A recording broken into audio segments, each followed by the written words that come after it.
blocking the hip and killing both legs.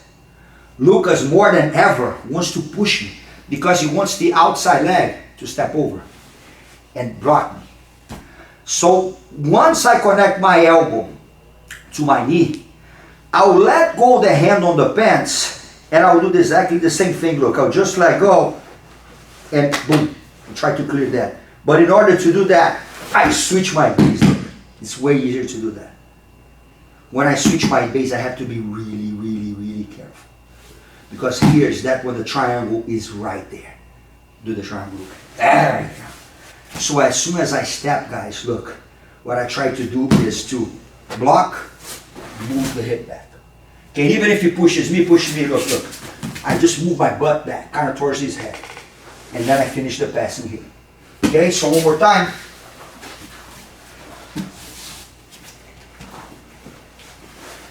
Fail attempt of the stack. Stretches. Head forward, 1, 2. Head goes on. He's blocking me. I hold on the belt, making sure that my shoulder is pressuring here on the hip and my other shoulder is on his leg. I drive towards the left shoulder to flatten him out as I lift my butt up. Always holding the knee. Now guys, look, the inside leg comes out and tries to go at the side of his own leg. So one very important detail too is to lift his knee a little bit. Because whenever I put my butt up and I lift his knee a little bit, look, boom. And then I'm trying to get my left knee connected to my left elbow. Boom.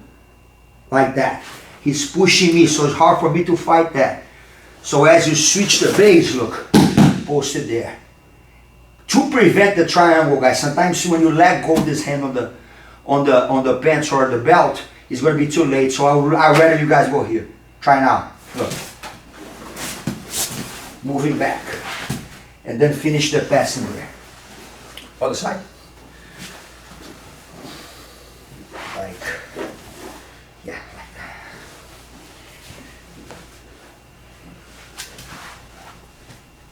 Safe zone. Elbow step, fail. Okay? So bring it back. Try.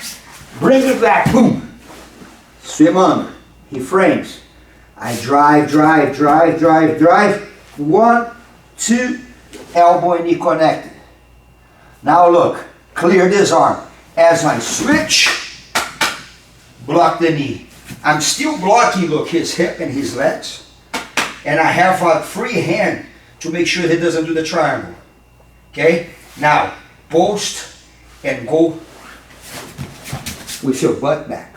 I'm not trying to push him in the head because it's pushing me more in the head and the neck. And then from there, I finish the pass.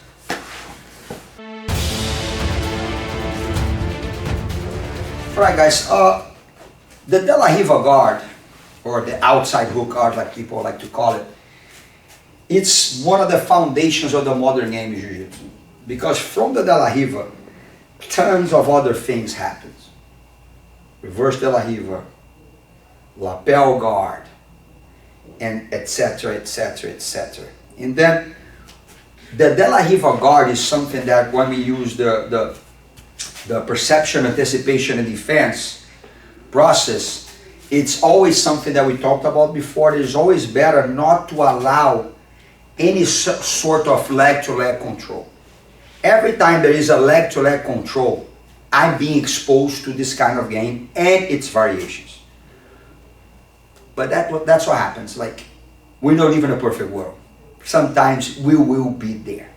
Sometimes the leg will be exposed and I don't have double sleeve, I don't have angle, I will be there.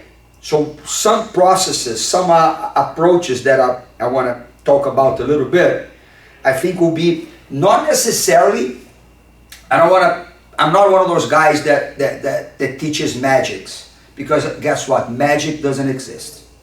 Okay? I'm one of those guys that are trying to not necessarily pass or submit or to do things that are like flashy and the best case scenario, but at least I want to take the person out of that element. That's my goal.